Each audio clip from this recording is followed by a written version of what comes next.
You're listening to the Major Pod Network, the only place where your favorite toy store, bar, arcade, and arena are all on the same block. Scratch that major itch. Today on the Game Marks podcast, we play Lucha Libre AAA, Heroes of the Ring. Will this AAA game hold up today? Will we play it forever? Woo! Or future endeavor? You're fired! All this plus gaming news, GMP64 and Clash at the Feast. Plug in, put on those nostalgia goggles because this week's Game Marks podcast starts now. And now, the Game Marks. Welcome to the Game Marks podcast presented by the Major Pod Network. I'm the man they call Johnny Clash. And I am Mr. AIF George Feis, and today we are playing Lucha Libre AAA Heroes of the Ring. And as always, we love to hear from you guys, so please leave us a review on Apple Podcasts and make sure to subscribe and rate this podcast wherever you choose to listen and join the conversation on social media at GameMarksPod and on Patreon at patreon.com/GameMarksPod. Georgie boy, what is up? How you doing? Everything good? Oh, man, everything's great. I gotta be honest with you. I went back. Last week's game kind of stuck with me. I've been playing it over the last week, and you know, it's just one of those games that kind of stuck with me. I had a lot of fun. I'm pumped for the next one. There's All-Star Pro Wrestling 3, but that's coming on a little later, maybe sometime next year.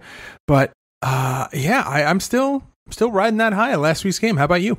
Same. I actually have to correct myself. Last week from the Did You Know, I mentioned that there was a autographed copy of the game on eBay signed by Kaijimoto and Masaharu Masawa, but I was incorrect. It's not the game. It was a poster. We were saying, oh, that would be great if this was a poster. I might buy it, but yeah, they denied my offer twice, and I feel like $157 for a poster that has some rips and tears in it. While it's cool, while that would be an awesome like gym poster, like you said, just them staring into your soul. Autographed. Yeah. Nothing's going to get you motivated more than the fear. If only it scored like mist at you. Green mist. Oh my God. I mean, you could probably rig it to do that. But regardless, I didn't pull the trigger on that. But hey, the guy knows that I'm interested. I messaged him a couple times, so we'll see what happens. I can't wait for next week's episode when you're like, Georgie, you'll never guess what arrived in the mail today. For my wallet's sake, I hope not. But John, why don't you take us through what's happening on Patreon? All right, today, Monday, you get the show ad-free. Tomorrow, we will give you these beautiful show notes, plus GMP Game Over, our sister show to GMP64 at night. Wednesday, you are getting Future Endeavor. Last week, George played Power Move Pro Wrestling. I'm so sorry. And this week, I'm even more sorry. I get to play Backstage Assault, and of course, Friday, Clash and Burn. Now, we got some response in our Patreon exclusive Discord that our review of Power Moves Pro Wrestling, both of them were kind of harsh, but I also think, you go back, you listen to that episode, we paint a nice picture. There's very few things that we liked about the game, and I almost feel like that review of that game held true, because like the same things that I liked about it back then were the same parts about the game that I liked about it replaying it, and there were very few, but very few. Those parts held up. I have to agree. Not my favorite game, probably. Definitely one of my more harsher reviews, but whatever. That's why we go back and we play these games, because if it doesn't hold up, maybe we could, we can't flip our rating because it's our first instinct, but maybe we could shed some light on why. Yeah. But all right. I like that. This is probably one of the more interesting things that we've done with the podcast, because most people probably think that we record these episodes, we play the game leading up to us recording. Maybe in certain cases we would play it after, but I would imagine that most people kind of think that we're like a one and done, but that's not the case. And now there's actual proof that that's not the case, because we're going back and reliving all of these games. Yeah, but why don't you take us through the streamer spotlight for the month of August? Oh, yeah. How is it August already? What the hell? Yeah, I don't know, man. I know what that means? Our 2-year anniversary is coming like really soon. Oh yeah, that's like what? 2 weeks? Is it? No, is this episode? It's next week. It's next week. Next week's episode is the 2-year anniversary. We started on, I think, August 18th or 19th was the first. I think 18th is the what did you call it when Johnny met Georgie or something like that? Georgie, and then the 19th, the full episode comes out. So yeah, next week, 2 years. Wow. Okay, are we gonna play something special for that? You gonna wear something nice? I guess you're gonna have to wait and see what we're playing. All right, I might fill in the blank here and see what you say. All right. Well, the Twitch spotlight, the streamer spotlight for the month of August is twitch.tv/headburglar. Now, this is a buddy of John's. Good friend of John's, and playing everything from Minecraft to Valorant to Fortnite. And you know what? As a variety streamer myself, I know that John also considers himself to be one as well. There's just something fun when there's a nice change in the games, you know. Minecraft to Valorant is a big jump. Valorant to Fortnite's a big jump. So like, it's cool when you're not playing the same old stagnant games. Things don't get boring. It's always kind of like what's that term? A fresh paint of coat. Is that, yeah, that's how that goes, right? That's it. Yeah. That's definitely it. But yeah, make sure to head on over to twitch.tv/headburglar and show some love. Following is free. Show some love with the subs. And hey, you know what? Tell them that the Johnny Clash and the Game Marks podcast sent you. Damn right. But let's get into GMP64. Are we calling this episode 27? Is it episode 26? Because it is episode 26. All right, yeah, we realized we were missing an episode. Not like actual missing an episode. We just kind of screwed up the numbering. But we're back on track. Episode 26 happened. So much is going on leading up to Backlash, which is the last stop before WrestleMania. And that's the season finale of season 1. Maybe the only season. We don't know. Maybe there's a season 2 coming of GMP64. But I'm excited. I'm ready to go. WrestleMania is going to be huge. So think of what the Major Pod did for Major Fest. We're going to try to do something like that for WrestleMania for GMP64, and we're going to try to get everybody involved, and we're going to make it a really good experience for everyone. I can't wait.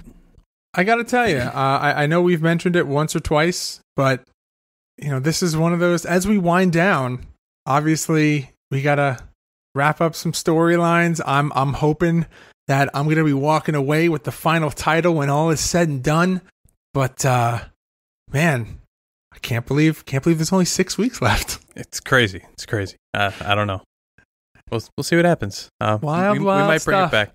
But all right, YouTube, when we hit 400 subscribers, we are going to drop the history of the Road Warriors, the Legion of Doom, Hawk, and Animal in all of their video game glory, just like we did with Bret Hart, just like we did with The Undertaker. These are my favorite things we do. We started around like 290. We are already up to 324 subs. We're trying to get to 400, and we will give you that episode. So head on over to Game Marks Podcast YouTube channel today and just press that subscribe button. Again, it's free. And I get really excited when we do these because it's such an interesting thing to like go through all of the history of these guys in wrestling video games and just to see how you went from these 8-bit pixel renders of these guys to all of a sudden they are just these immaculate, you know, real life, you know, you can't even tell where the video game starts and real life is. It's just, oh man, it's so cool. And, you know, I would argue, I don't think there's as many people who have that many appearances other than the Road Warriors. And I mean, it's crazy. No, but think about it. They kind of also come full circle because while they are in WrestleFest early in their careers, their most current release is Retromania, which is the sequel to WrestleFest. It's nuts. It's pretty awesome, cool. And I cannot wait to do that. 324. We are so close to 400. All right, George, are you sitting down? Are you ready? You ready for some gaming news? Oh, take me through. All right, let's go. Are you looking to get a better grip on life? How about your video games? Well, VGF Gamers are the largest silicone gaming brand in the USA. They have a variety of different and unique skins for the PlayStation 4 and Xbox One controllers and consoles. Check out their products at vgfgamers.com and use code GameMarks to receive 15% off your order at checkout. That's GAMEMARKS at checkout. VGF Gamers. Better grip, better style.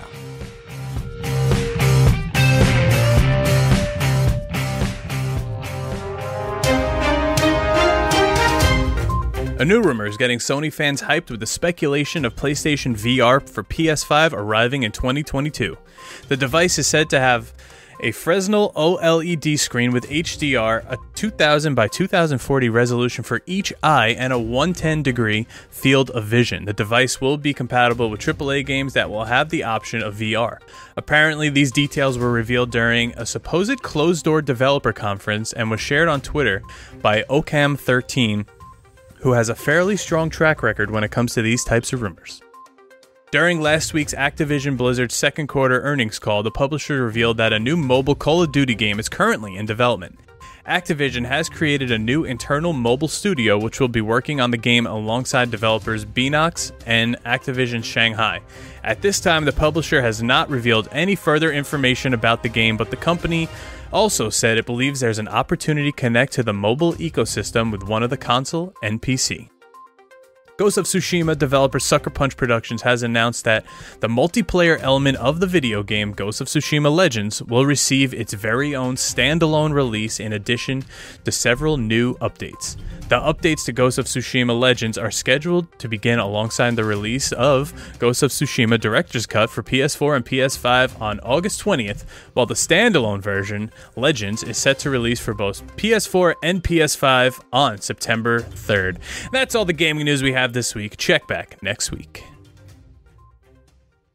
You know, that one time I said Ghost of Tsushima and you like corrected me and like yelled at me and started a chat and everything. I just had to say it like 6 times. I was like nail biting every time.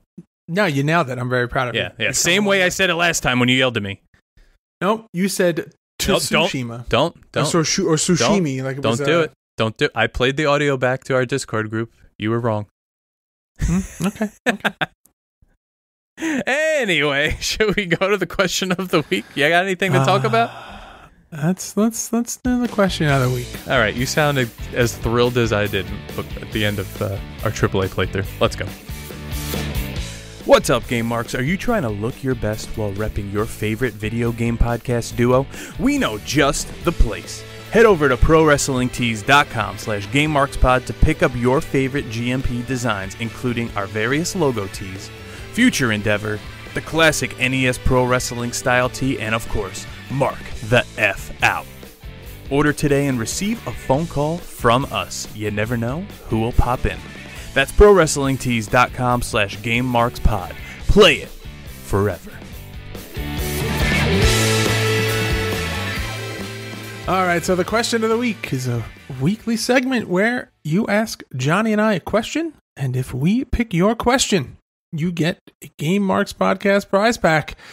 Last week, the question was, what do you consider to be the best year for wrestling video games? And John and I offered up our answers. We are solid in our answer of 2003. A lot of variations there, but we got some answers on social media. You can give us yours at Game Marks Pod. Armbar, the 1004th wrestling podcast, says, that's hard to say. There wasn't a time where I felt like WCW and WWE were putting out great games at the same time, so I'd probably say 2004. We had SmackDown vs. Raw, Legends of Wrestling 3, Backyard Wrestling 2, and Day of Reckoning. Yeah, can't say no to that one. Virtual Suplex says 2000 SmackDown 1 and 2, No Mercy, and my personal favorite, Royal Rumble for the Dreamcast. Oh boy, okay. And Total Debacle says 1999 WrestleMania 2000, Tokon Retsuden 4, and Giant Graham 2. All right, see, I like seeing the other side of these like that. That's great. Yeah, this was great. I agree. These are always some really interesting, eye-opening questions when you get kind of put into, you know, when it's not like a generalized statement. It's like, what's the greatest wrestling game of all time? Like, okay, that's fine. But now it's like, pick a year, narrow down your choice, and put yourself in a specific year. oh, well, Revenge was this year, and Revenge is the best game. No, I'm not going to get into that again. All right, so this week's question of the week, we're actually going to do a little bit of a little change up this week. We're not going to pick a question. We're going to actually pick a review. So we said last week, if you leave us a 5-star review and you screenshot it, send it to us. We'll send you an exclusive FWF Live GMP 8x10. So this week's review is going to Sean Tecker. And he says, game over, Marks, coming down the aisle. Let the man they call Johnny Clash and the man of 1001 nicknames, sorry. George, nicknames? He's a big Knicks fan. Nicknames, George Feis, help you put on those nostalgia goggles as they look back at the wrestling games of yesteryear. Do these games hold up so they could play them forever, or do they not stand the test of time as they are sent off to be future endeavored? This is great stuff for anyone who has ever picked up a controller and played through their wildest wrestling fantasies. Listen to this podcast for all of your gaming and wrestling content and everything in between. You won't be disappointed. What a lovely review. Sean, we love you. Great. Send us. Thank you very much, Tecker. Send us your address. We probably already have it, and we will get you that 8x10. Same thing, guys. If you want to leave us a 5-star review, send it to us. You too are eligible to win an exclusive Game Marks 8x10. Only the Gameberry winners got these. All right, but John, listen here. Do you hear the rumblings in the distance? Lucha, lucha, lucha. Unfortunately, I do. It is time for us to do the deep dive. AAA Lucha Libre Heroes of the Ring. Can I back off the diving board? Nope, I just pushed you in. Are you sick of drinking the same old boring coffee with the same old boring flavors? Well, Marks, it's time for you to check out Bones Coffee Company. Bones Coffee isn't just a drink that wakes you up in the morning. It's a full flavor experience. Small batch roasts that are made to order so that every order is guaranteed to be fresh. Unbelievable, all-natural flavors in every single bag. Some of our favorites are bluesberry, paradise pie, and chocolate raspberry. But if you're not into the flavored coffees, they've got their single origin series featuring coffee beans from the greatest coffee growing regions in the world. Visit GameMarksPod.com/coffee to place your order and try the world's freshest small batch coffee.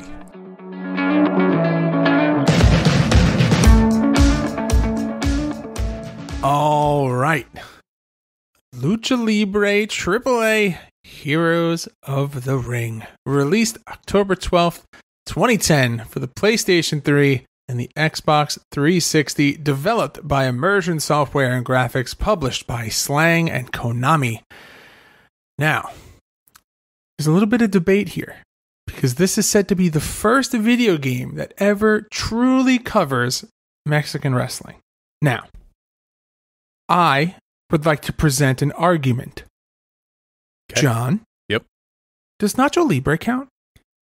If Nacho Libre counts, do you know what else counts? That I think we have to add to our list? Mucha Lucha. Do you remember that? Mucha Lucha. And also, wouldn't... Kinnikuman doesn't count as a luchador. No. But he's got like the mask and everything. So I was like, I wonder if... No. Oh, I missed those games. Lucha. We haven't played those in a while. But Mucha Lucha also has a Game Boy Advance game that looks like it's a little bit more playable than Nacho Libre while it's in the same realm of wrestling mixed with like RPG. But I guess if we're going to say... The main character on that show is Ricochet. I forgot about that. I guess if you're going to say a Mexican wrestling game, I guess this would be the one. Yeah, I'm hard-pressed to think of another... there's games that have luchadors in it.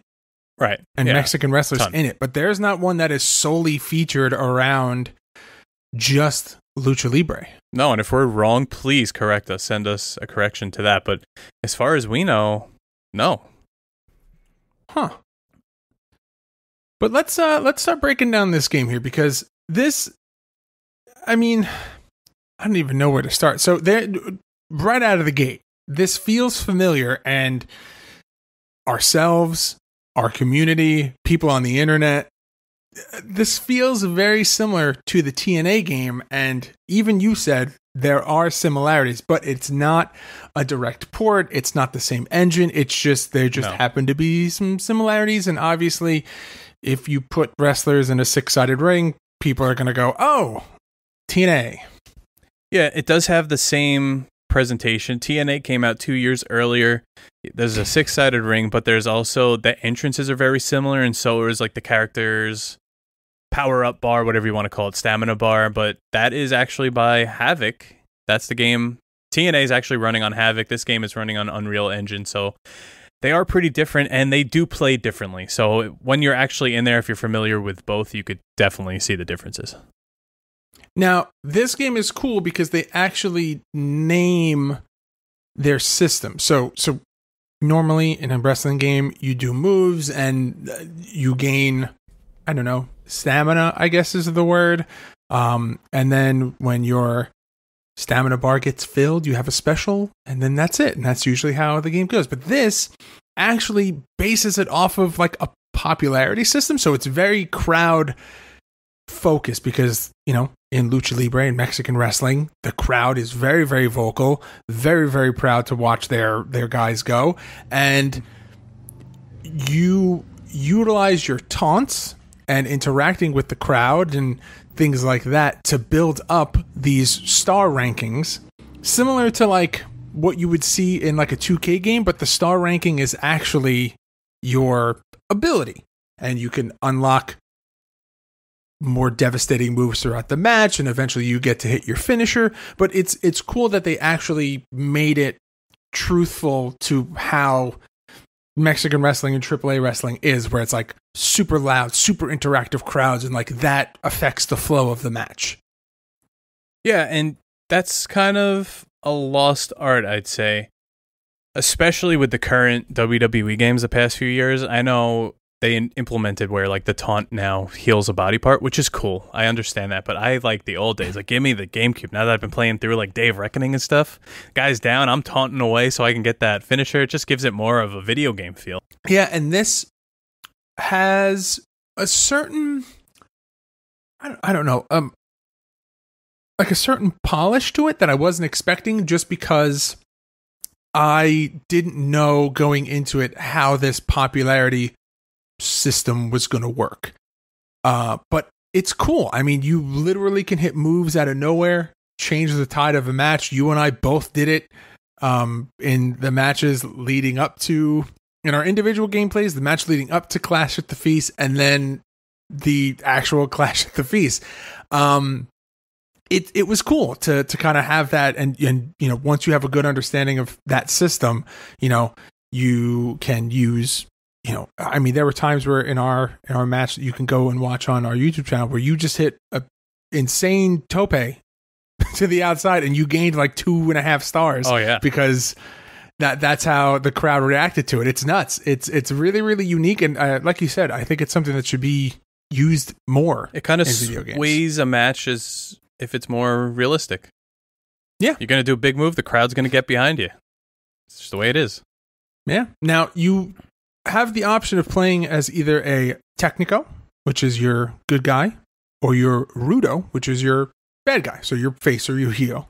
And when you play as them through your story mode, whether you're a good guy or a bad guy, the story changes accordingly. So that's cool and something that's unique and adds to the replayability, because, you know, now it's a good storyline and a bad storyline. Yeah, I like it. So let's talk about the release a little bit, because this was PS3 and Xbox 360. There was also a DS version and a PSP version that were canceled, which would have been a cool port. And the Wii version, there's not much out there on the release of this. It was very limited.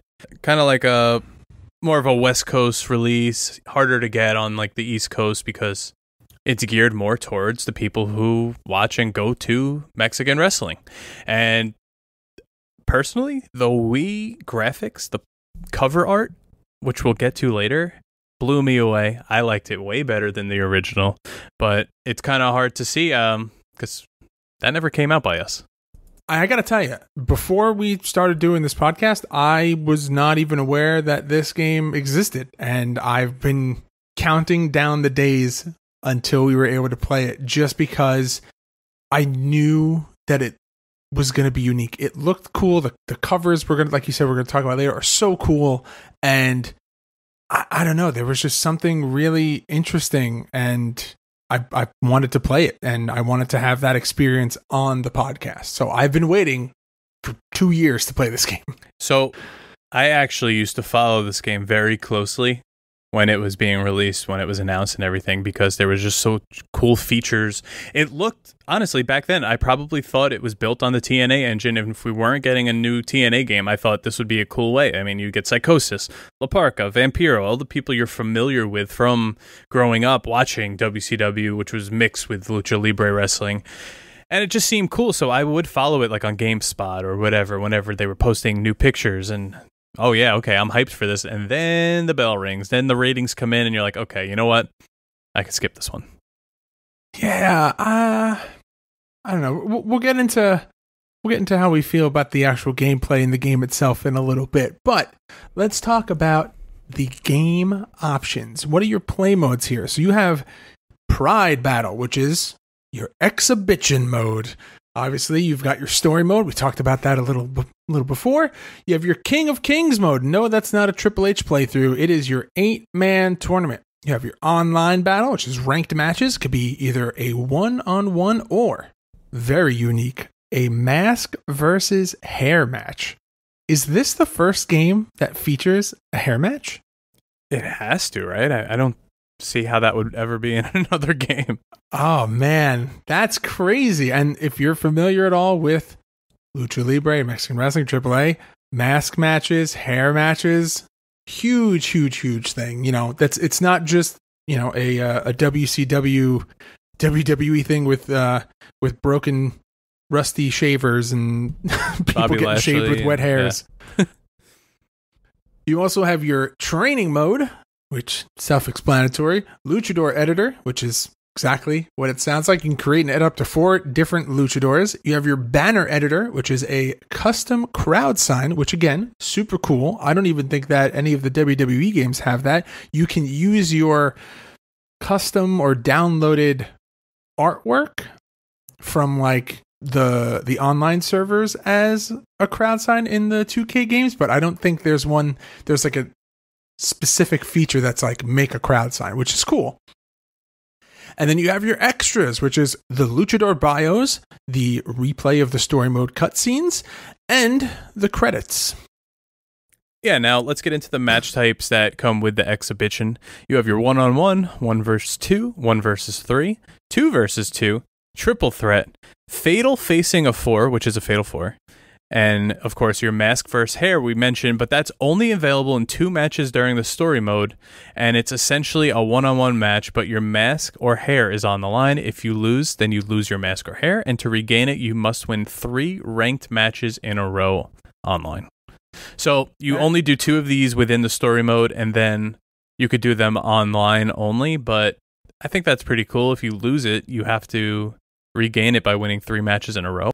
So I know, the burning question for those who never played this game or don't have this game, do you actually lose your hair or mask? The answer is yes. There's actually a cutscene in there that bloody, beaten, you're held in the corner, a guy's got some clippers and your hair is gone. I think that's one of the coolest aspects I've seen, not only in this game, but in any wrestling game. You don't see stuff like that. It's very unique, not at all what I expected, no. And I almost kind of say that I think that we need another game that has this in there. Yeah, something at least.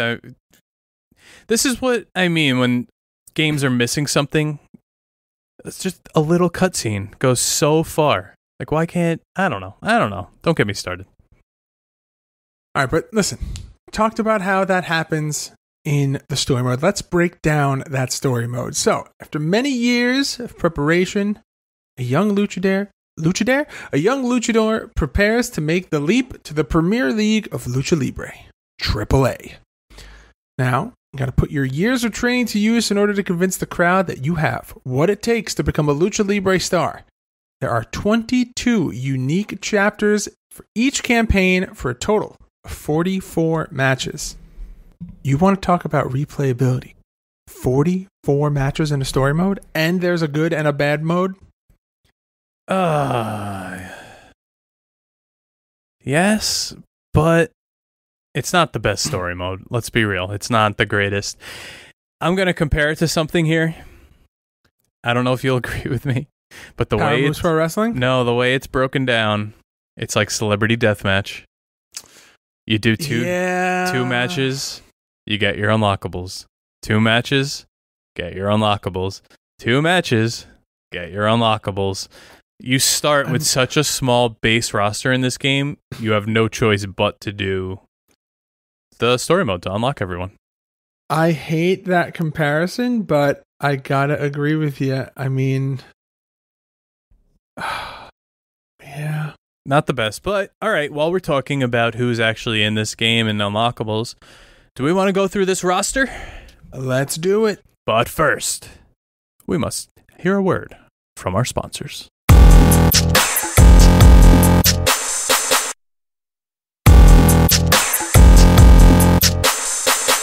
All right, George, I feel like you've been doing all the work lately with these rosters, so if you don't mind, I think I'll take this one. Oh, man. Go ahead. You have, for PS3 and Xbox 360, Abismo Negro, Alan Stone, Apache, Charlie Manson, Chessman, Cybernetico, Dark Cuervo, Dark Oz, Dark Scoria, Dr. Wagner Jr., El Brazo, El Elegido, El Messias, El Zorro, Electroshock, Grando, Jack Evans, Kenzo Suzuki, Killer Clown, Conan, La Parca, Marco Corleone, Octagon, Psychosis, Psycho Clown, Silver King, Spectro Jr., Superfly, Vampiro Canadiense, Extreme Tiger, and Zombie Clown. Now, your Wii roster differences excluded are Jack Evans, Marco Corleone, and Silver King, and added is La Fresca, Tiffany, Mary Apache, and Fabi Apache. Now, do you know who Marco Corleone is? Mark Jindrak. What? So, not only are you getting him in all of the Day of Reckoning games and the games of this time, you're also getting him in AAA. Yeah, he spent a lot of time down in Mexico after... Holy crap, have you seen Evolution how didn't work he out. comes out? His body is airbrushed. Yeah, he was actually cool for a while. He's got airbrushing, and it's a half American, half Italian flag, and with an eagle in the middle, and it's airbrushed on his body. That is, you want to talk about a unique ring entrance? Yeah, I'm telling you, he left WWE in like 2005? He went to Japan for a little bit. He went to AAA for a little bit. I think if you watch the Evolution documentary on that... He said, screw Evolution. I'm going to go make my own Evolution. Well, what was that? The Ruthless Aggression documentaries that they did, they kind of say how he wasn't really ready. He needed to mature a little bit. So what better than to go down to Mexico, learn a new hold? And damn, he never came back, but maybe one day. All right. You know what this game has, John, that I think is cool? There's not a lot. In fact, there's only one. But there is a single cheat code, which is a unique code. The minis are really big in Lucha Libre and Mexican wrestling, so it's cool to see that they get a moment to have their spotlight. Yeah, and here's something I need to ask you, I guess. While there's no cheat codes in these games, while there's no maybe long game modes to play, when we get to like the Xbox 360, all those, do you feel like achievements add something to the replayability? I think, okay, so this is a debate because I'm going through this a lot right now with Halo. So in Halo, there are the internal game achievements, like your little milestones within the game that you have within Master Chief Collection. But on top of that, there are also the Steam achievements and all that stuff that goes along with it. So there's essentially 2 sets of milestones or achievements that you have to hit. So like you get a milestone within Master Chief Collection for completing chapters. But if you do, a certain amount of headshots and stuff like that, there are also Steam achievements. So I guess that goes along the same factor of like, are you a completionist? Are you the person that needs to 100% complete a game? I am not that kind of person. I don't think that they add anything for me personally, but I do understand and appreciate when someone has the dedication and drive in a game to 100% complete it. And I say this knowing that one wall away from me, my wife, who is the Spyro expert of the household, can 100% complete all 3 games in that Spyro Reignited trilogy, and I have a hard time getting past like the first world. Okay. What about you? Are you a completionist kind of guy? Do you like the aspect of like Steam or PS4 or Xbox achievements that are unique to the game? And So- have you ever 100% completed a game?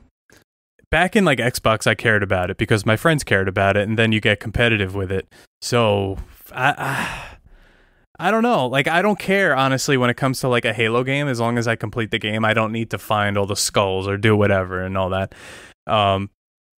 But like a wrestling game where it's like, do this 7 times, do this, hit a guy with a chair. I feel like it's more fun to complete and it gives something else to the game. Another one was Grand Theft Auto, had a lot of fun achievements. And nothing happens when you get them all. It's not like you're getting anything. It's just kind of like your pride. But I don't know. I saw that there was a lot of achievements for this game, and I thought, well, there's not a lot of cheats. There's only a story mode and like limited matches to play. I thought that might add something else to the replayability. They do, and I understand like to a certain extent people are driven towards that. Like there's a whole community. I mean, it's hard to say that because there's a community for everything on the internet, but there's a whole huge completionist community. There's a YouTube channel of a guy. His name is Gerard. He's called The Completionist, and he has been completing games 100% for years. He's been on YouTube, and I used to, even still to this day, I still watch his channel because it's just interesting to see what you get and perks that you unlock. So like back in the day, there was like the normal unlockables that you would get in a game, but if you 100% completed a game, sometimes you would get a unique or not as well-known unlockable, whether it was like a character or a piece of gear or something. So it was cool to like live vicariously and watch this guy do it, knowing that he put hours and hours and hours into these games. And I was like, all right, I'm just going to watch a 15-minute YouTube where he sums up, a week of playing this game and grinding it out for like 10 hours a day, and he condenses it into 15 minutes just so I can be like, okay, play. I'm going to watch this on my lunch break. Yeah. All right. Well, all right. I want to hear everyone else's opinion on achievements as well. If it adds anything to you playing or wanting a game, because that all went right out the window with me with the later consoles. But let's talk about the arenas now in this game, because you have a Coliseum, a gym number 2, circus, caravan, pyramids 2, pyramids 3, a caravan number 2, palenque. Is that how you say that? Palenque? Palenque? Yeah. Palenque? Palenque 1 and Palenque? Palenque 2. What is a palenque? I'm going to look it up. Oh, okay. It's like a looks like an Aztec ruins. Like a temple?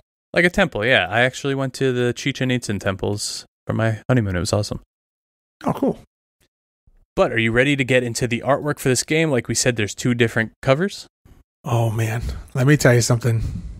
There are very few things about a wrestling cover that get me more excited than these. Okay, take it easy there. Now, your Xbox and your PlayStation cover, you have Dr. Wagner Jr. with Lucha Libre Heroes del Ring with the stars. This is also why I think it gets the TNA comparison. While it doesn't look exactly like the TNA cover, it has the same feel.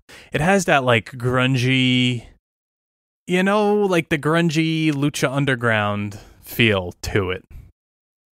That I think that was very popular in this time. Still kind of popular. I mean, it's that grungy aesthetic always works well for a video game, Yeah. so I'm not surprised that they went with it here.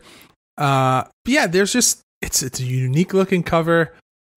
You've got 2 different art styles or 2 different wrestlers on the cover for the Xbox and for the Wii. I mean, it's just cool. We say all the time, like, it's nice when you look at a game cover and you're like, I know exactly what this is. Like, this is a wrestling game, and you know that just by looking at it. Yeah, Dr. Wagner Jr. on the front and then La Parka on the back with a few screenshots. It's not wrestling, it's Lucha Libre. And I'm going to say there is way too much text on the back of this. I'm going to assume because it's also translated, it's English and Spanish. And now when we go to the Wii cover, it's reverse. We have Dr. Wagner on the back, and we have La Parka on the cover. We have one additional screenshot, but for the most part, it's very similar. But we talked about the actual artwork. Let's talk about the game, because same feel as the TNA game. So if you picture the TNA game, everyone looks realistic. It's just not presented as if it's TV like the WWE games. Everyone's really smooth. Like the textures and the shape of the bodies. Like it's just like, does that make sense? Like it's just like the textures are really smooth. Like there's no like grit or actual like texture. But up close there is. So like looking from a distance, you're like, okay, everyone's really shiny and smooth. But up close, like everyone's But those camera legit. angles when you're getting in there are few and far between. Right. Yeah, so like the big moves, you're getting the cutscene of the move, like TNA. I hate to keep saying like TNA Impact, but it's almost like they just put that game next to this one on their monitor and was like, okay, make this. Yeah, I'm just gonna make this game. Yeah, I don't know. A part of me feels like this is the presentation we're gonna get when AEW's game comes out, and it's not gonna be like presented like TV. It's going to be more like this. And that's from the small little playthrough of Darby Allin that they posted about a month or two ago. It seems like the same look and feel. And we know that the No Mercy director is working on this, and that was the same feel as that as well. It's got that, I don't want to say, I'm trying to think of the right word. It's almost like if TNA and All Stars. Yeah, because like it's more so the animations from All Stars kind of feels that way, but for everything but your finishers. Like the animations are similar in the style that they are executed, but there's nothing that's like crazy over the top. So like the kicks and like your basic grapple moves look in that kind of style, but you know, obviously your finishers, you get that really up close camera angle. The moves look super real and super devastating. I think this, in terms of motion capture and things like that, I would say that this is up there with the game that we played last week. I mean, these moves look real. They're not the same animations that we're used to seeing in every single game. So these felt unique, and it was, you know, like we said earlier, it's a nice fresh paint of coat.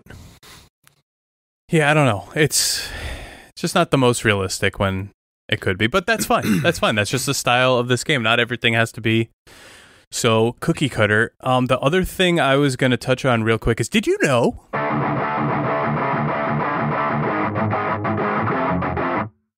Did you know Lucha Libre had a pre-order bonus of official AAA masks, though due to qualifications and suffocation hazards for children, these masks were pulled.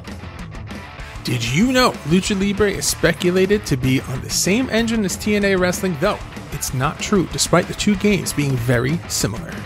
Did you know this game starts on eBay around $8 with no packaging, $12 complete, and 129 factory sealed? The limited Wii release with La Parka on the cover goes for around $90.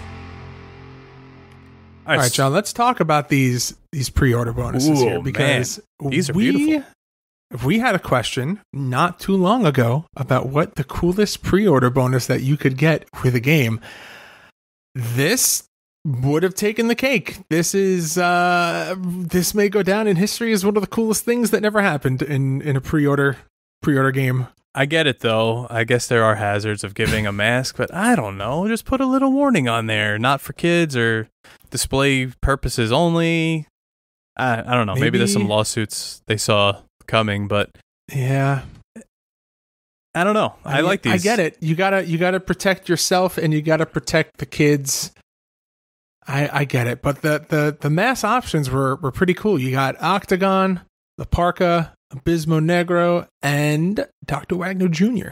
I like Abismo Negro's mask the best, I think. It's just so cool. I mean, La Parka's is iconic, but yeah, cool. No, I like Dr. Wagner Jr. Yeah, they're all pretty cool. I wish we could have got them. Actually, when I was in Mexico, literally every corner, every shop, my hotel, which was a resort, everywhere sold a Rey Mysterio mask. Everywhere. I have, I think, 3 of them. I bought one for Buddy TK. I bought one for my brother-in-law. And when we do our fantasy football draft every year, my brother-in-law does a little promo video that he sends everyone wearing the mask as his alter ego and breaks down the draft and who did good, who did bad. It's pretty funny. Wow. That's pretty awesome. Yeah. But all right, John, I think it's time to hear what the critics had to say. It's time for that lovely, relaxing music and some ratings and reviews. Okay, so Metacritic, PS3, 54 out of 100. Xbox 360, a 49 out of 100. Okay, I'm going to say this here. I'm not going to wait till the end. I don't ever understand the differences between PS3 and Xbox 360. They're so similar that, like, it's coming down to what? I want to see the breakdown of what makes one better than the other. Is it just more people rated it for the PS3? That's just different people. I don't know. Regardless, GameSpot, PS3 a 5.5, Xbox 360 a 5.5, GameZone only rated the 360 with a 6.5 out of 10, IGN with a 5 out of 10 for both, Joystick gave it an F with a 2 out of 5 stars on the 360, OXM 4 out of 5 out of 10 on the 360, and PlayStation Magazine with a 6 out of 10 for the PlayStation 3. So despite some positive gameplay mechanics, a good presentation, the inclusion of the legends mixed with the updated roster, the game was said to be too similar to WWE and slow? Did you see either of that? No, I would not describe this game as slow. Definitely not. I mean, I thought it was pretty fast paced. We played one game, I believe it was on Clash at the Feast. I don't know if it was one that didn't make the cut, but right off the gate, I fired on you, I kicked you out of the ring, I dove on top of you. It was nuts. I definitely wouldn't say it's slow, and I also would not compare it to a WWE game at all. No. What I will give my biggest complaint on is the format of the controller. While it's not bad, it's just not what we're used to. Yeah, I think they... Again, it's one of those situations where the controls are different, but just because it's different doesn't mean it's bad. Right. There was a learning curve, but once you kind of get the hang of it, it's not the worst thing in the world. And I think once you've had a couple of matches, you understand how the mechanics of the game works, it actually controls pretty well. I don't think it at all compares to a WWE game, but I don't know. I don't think it was I don't think it deserved an F rating. Yeah, that's a little much. We had some listeners in our Discord say if we play this forever, they'll probably never listen again, which might have been a joke. I'm not actually sure. But regardless, that was the ratings from the professionals, but it's time for the most important rating. George, because right now, tell us what time it is. It's time to rate the game. The game!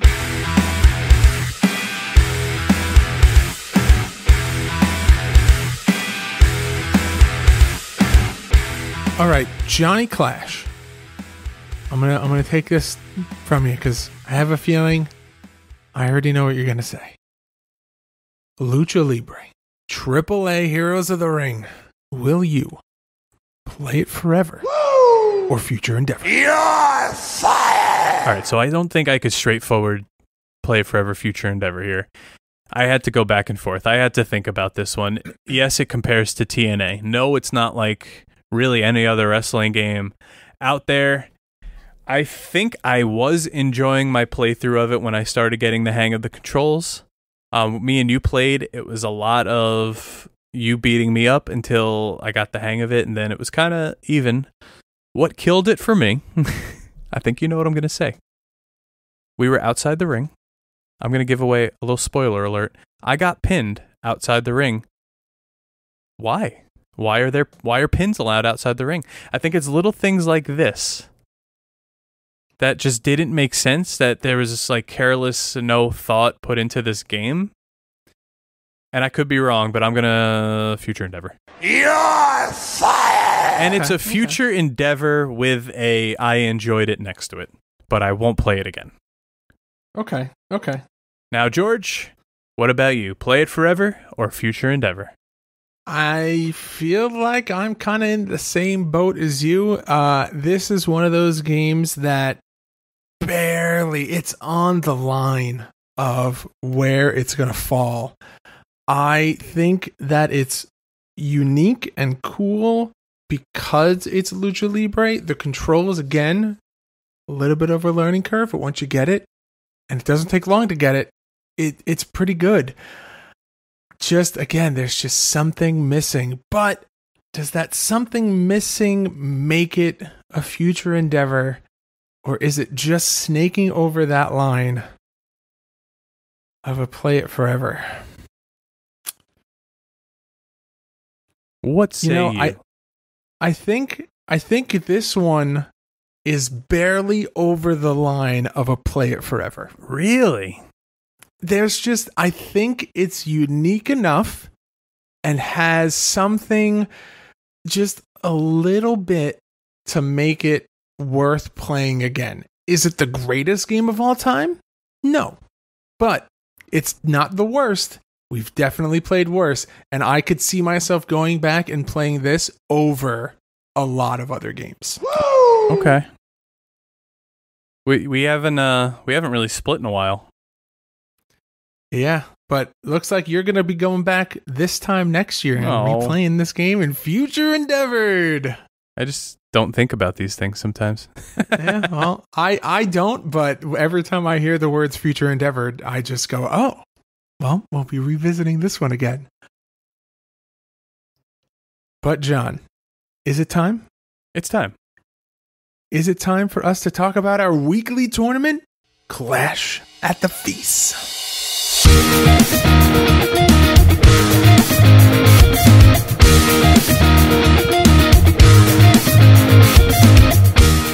All right, you want me to take this one this week? I think I'm going to take great pleasure. YouTube.com/GameMarks Podcast for this week's episode where we go head-to-head in AAA Lucha Libre Wrestling. But last week, All-Star Pro Wrestling, we loved it. Mm-hmm, we played it. Mm-hmm. George is unhappy. Mm-hmm. Head on over to YouTube to watch me stomp him as Scott Norton versus Jushin Thunder Liger. It was a beat down and a half. Now, match number 2. It was a little bit more, I guess, even. I picked the Great Muta. George picked Vader. For your winner, tying up the month of July. Play my music, Johnny Clash.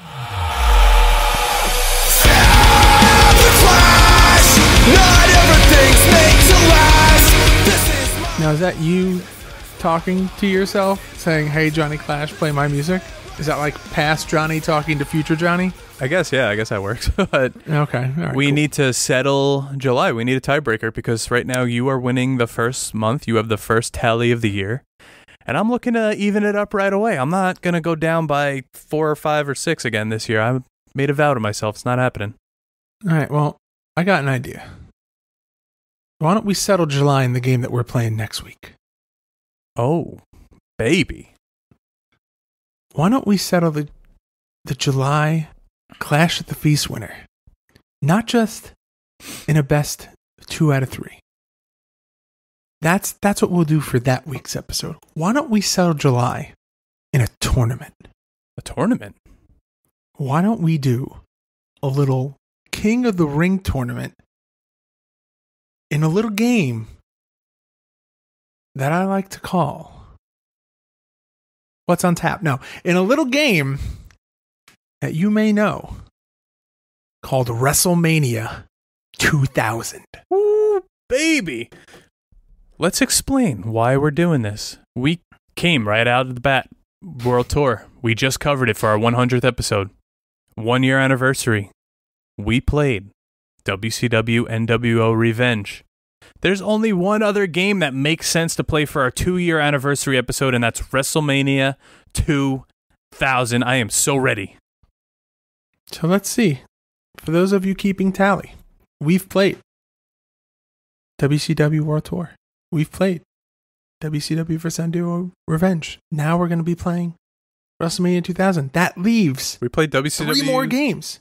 3 more games, John. We've got No Mercy, Virtual Pro Wrestling 1, Virtual Pro Wrestling 2. You forgot we did play WCW vs. the World as well. Oh, yeah. You're right. I forgot to include that. But I'm really excited. The last time we played this game, Swoggle kicked our ass. He did. You could watch that on YouTube as well. I'm very excited to go play through this again. And yeah, kick off. We're going to be well on our way to year 3 at that point.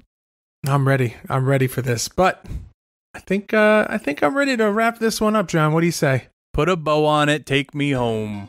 All right. Well, that's going to do it for us this week on the Game Marks Podcast. Please check out our merchandise at GameMarksPod.com/shop and join us on Patreon. Patreon.com/GameMarksPod is the best way besides listening to support the podcast. And be sure to follow us on all forms of social media at GameMarksPod. Leave us that 5-star review and a rating on Apple Podcasts and get yourself that super exclusive, super limited FWF Live signed print, and subscribe to this podcast wherever you choose to listen.